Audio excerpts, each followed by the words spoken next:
میرے ہمسفر ڈرامے میں آپ دیکھیں گے دادی کے جنازے والے دن خرم آتا ہے تو جلیس کو ملتا ہے۔ جلیس حمزہ کو کہتا ہے کہ خرم آیا ہے، لیکن حمزہ اسے لفٹ نہیں کرواتا اور بیٹھا رہتا ہے۔ یہ سب کچھ خالہ کا باپ نفیس بھی دیکھ رہا ہوتا ہے۔ وہ جلیس سے پوچھتا ہے کہ یہ لڑکا کون ہے تو جلیس اسے بتاتا ہے کہ اس کا سمین کے ساتھ رشتہ طے ہوا ہے۔ خالہ دادی کے لیے رو رہی ہوتی ہے، کہتی ہے دادی آپ مجھے چھوڑ کر کیوں جا رہی ہیں، آپ کا تو میرے سوا کوئی بھی نہیں ہے۔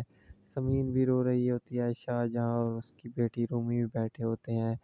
رئیس، نفیس اور حمزہ دادی کا جنازہ اٹھانے آتے ہیں تو خالہ کہتی ہے دادی کو مت اٹھاؤ۔ خرم دادی کے جنازے کو ہاتھ لگاتا ہے تو حمزہ اسے پیچھے دھکا دے دیتا ہے اور کہتا ہے تم یہاں سے دفعہ ہو جاؤ۔ خرم اسے کہتا ہے یہ وقت ان باتوں کا نہیں ہے، بعد میں کر لیں گے، لیکن حمزہ اسے نزدیک نہیں آنے دیتا۔ رومی کو اس کا دوست کال کرتا ہے اور کہتا ہے مجھ سے ملنے آؤ۔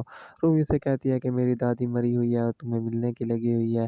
وہ کہتا ہے میں تم سے تعزیت کرنے کے لیے کہہ رہا ہوں۔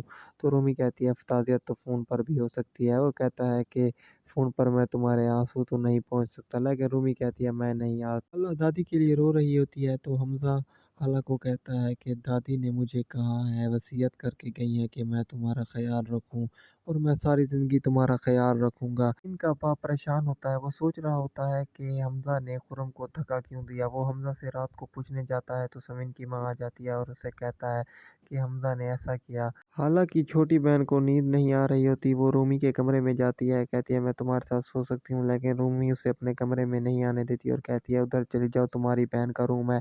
وہ خالہ کے کمرے میں آتی ہے تو حمزہ دروازہ کھولتا ہے۔ وہ کہتی ہے سوری، لیکن حمزہ اسے کہتا ہے یہ خالہ کا روم ہے، تم اندر آ جاؤ۔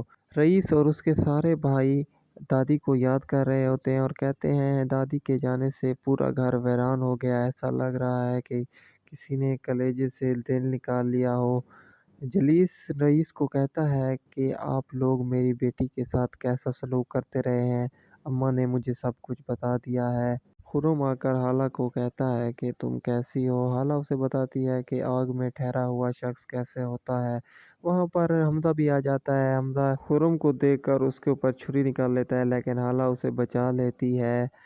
رئیس آ کر اپنی بیوی شاہجہاں کو کہتا ہے کہ اب ہماری گردن پکڑ میں آنے والی ہے۔ نفیس کو ساری باتیں اماں نے بتا دی تھی جو تم خالہ پر ظلم کرتی رہی ہو۔ رومی کو اس کی ماں آ کر کہتی ہے کہ سارا شہر دادی کی تعزیت کرنے آیا ہوا ہے اور تم اندر بیٹھ کر فون پہ باتیں کر رہی ہو۔ تو رومی کہتی ہے میری دوست کا فون ہے، وہ تعزیت کر رہی تھی۔ شاہجہاں خرم کو کہتی ہے کہ تم یہاں سے دفعہ ہو جاؤ تو رئیس اسے کہتا ہے تمہارا دماغ خراب تو نہیں ہو گیا، یہ ہمارا داماد خرم ہے۔ امین کی ماں شاہجہاں کو کہتی ہے کہ آپ یہ کیا کہہ رہی ہیں، آپ تو ہماری دشمن بن گئی ہیں۔ کل حمزہ نے خرم کے اوپر چھری نکال لی، وہ اسے مار رہا تھا۔ حمزہ کو خرم کہتا ہے کہ یہ سب باتیں کرنے کا یہ وقت نہیں ہے، لیکن خالہ سب کچھ سچ سچ بتا دیتی ہے۔ تو حمزہ کی ماں کہتی ہے خالہ کو لے کر یہاں سے آپ سب لوگ